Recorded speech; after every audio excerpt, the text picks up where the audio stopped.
Hey everyone. What the hell? Why did none of you tell me about this one? All of those videos I made on wacky FNaF theories, and none of you mentioned the one that says that the FNaF universe is connected to the Batman Arkham universe? Two of my favorite childhood game franchises combined, and the two franchises that helped this channel grow to where it is today. Shame on you, and shame on you, and shame on your whole ill-mannered town. Hey, that guy's shaming us! My self-esteem sure didn't need that! Ugh. Okay, sorry about that. I'm calm now, I promise. So what is FNaF Arkham theory? You know, besides the obvious. This theory was made as a sort of joke after the lobotomization of the Batman Arkham subreddit. However, due to a bunch of evidence, this theory can't be so easily disproven. There might actually be a real possibility that this could be true. Let's go through some of the main talking points for this theory. So, a lot of FNaF theorizing in general comes down to filling in the gaps of character motivation and world building. We tend to agree on the major beats of the story, but getting down to the why and how is where things get contentious. For example, why did Afton really kill those kids? Was it revenge, pleasure, scientific curiosity? We're still not 100% sure. That goes for a lot of things in the FNaF universe, but by sliding the Batman Arkham universe into the FNaF timeline, we might actually get a clearer picture. And the biggest quote-unquote evidence for FNaF Arkham theory is the William Afton Ra's al Ghul connection. There's a lot of ways we can approach this, but a good starting point is the question of how Afton managed to create the Funtime animatronics all the way back in the 80s. These were super advanced robots and go so far beyond anything we've seen up until that point in the series. A lot of fans just chalk it up to either being a plot hole or it's just due to the change in tone and shift to a more sci-fi heavy universe and has no deeper lore implications. But let's plug in the Arkham timeline now. Enter Wonder City, an underground city beneath Gotham City, founded and built by the head of the League of Assassins, Ra's al Ghul, during the 1800s. Despite this city existing in the 19th century, the city was under the protection of a bunch of really advanced robots called Mechanical Guardians. These cutting-edge robots were only possible due to Ra's genius intellect. Some of the features these guys had included a working camera system, wireless transmission of data that could share info from robot to robot, and basic combat abilities. These robots were also able to function pretty flawlessly centuries after they were deactivated and left underground. One of the things that FNaF Arkham theory proposes is that William Afton was inspired by and maybe even stole some technology from the Wonder City Mechanical Guardians, and used that tech to build his Funtime animatronics. But you may ask, how would Afton even know about this? Well, there are a few possibilities. For one, Wonder City is actually public knowledge, and even taught in some schools. You guys know what this place is? I never heard of no old Gotham before. I guess you never went to school, did you? What happened? Too busy wetting your bed to learn something? If you bothered learning something, you would know that what we call Gotham is actually built on top of the old city. What old city? Old Gotham. There was some kind of fair, hundreds of years ago, maybe more. Something happened and bits were demolished. A new city was built on top of it. You learn something every day, don't you? So if Willie was researching advanced robotics, this would definitely come up somewhere. There's another possibility I'll mention, but I'll bring it up a little later. Going back to Wonder City, as I said before, it was built by Ra's al Ghul. But why? If you're unaware, Ra's al Ghul's whole thing is that he wants to eradicate all crime. In the 1800s, he went to Gotham City, which was super crime-ridden back then. When he got there, he discovered a zombie monster known as Solomon Grundy. Grundy was actually a guy named Cyrus Gold who was murdered and had his body dumped in a swamp. The swamp contained various chemicals, and after he was struck by lightning, Cyrus was brought back to life, although his mind was more animalistic. Ra's captured Grundy and kept him in a secret lab where he performed a bunch of inhumane experiments to try to figure out how he came back from the dead. It was there he figured out where the chemicals came from and how the process of eternal life worked. Now, does this sound very familiar? You know, a guy discovering that life after death was possible only due to the right materials and conditions, and then the process of a guy capturing something undead only to perform experiments on them in a secret lab? I mean, come on. And it doesn't stop there. One of the main reasons Ra's made Wonder City was to have a front for his Lazarus experiments. Lazarus being the mysterious cocktail of chemicals that brought Grundy back to life. The city was built on top of a Lazarus pit, which was buried deep underground. Very similar to how various Fazbear locations or sister locations were built as a front for something more sinister beneath the literal surface. And this isn't even the end of this whole connection. Another part of the theory suggests that Ra's al Ghul is Fazbear Entertainment's private benefactor, or more specifically, William Afton's private benefactor. So a common plot hole that people point out is the question of how the hell do Fazbear locations keep opening up? Even after scandal after scandal, bankruptcy after bankruptcy, and now, somehow, They're at the level of operating a giant mega pizzaplex. That day. Am I stupid? I thought it was already shut down.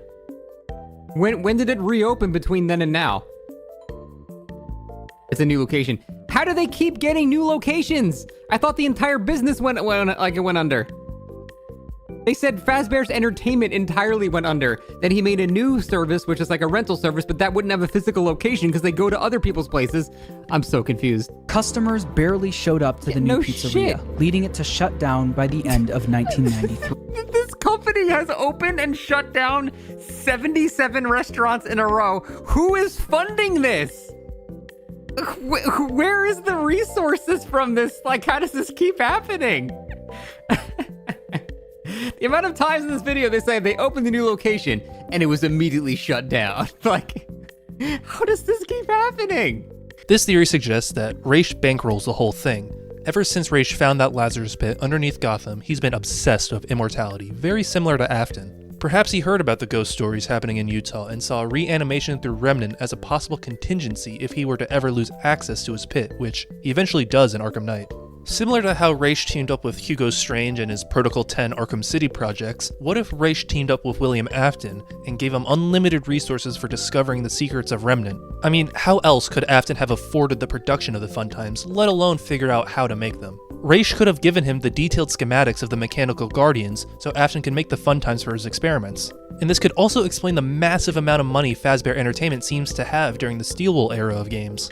At the end of Ra's side mission in Arkham Knight, the last remaining traces of Lazarus is destroyed by Batman, meaning that, from there on out, Ra's is on borrowed time. And side note, I know the mission has two possible endings, but in either one, Lazarus doesn't exist in Gotham anymore.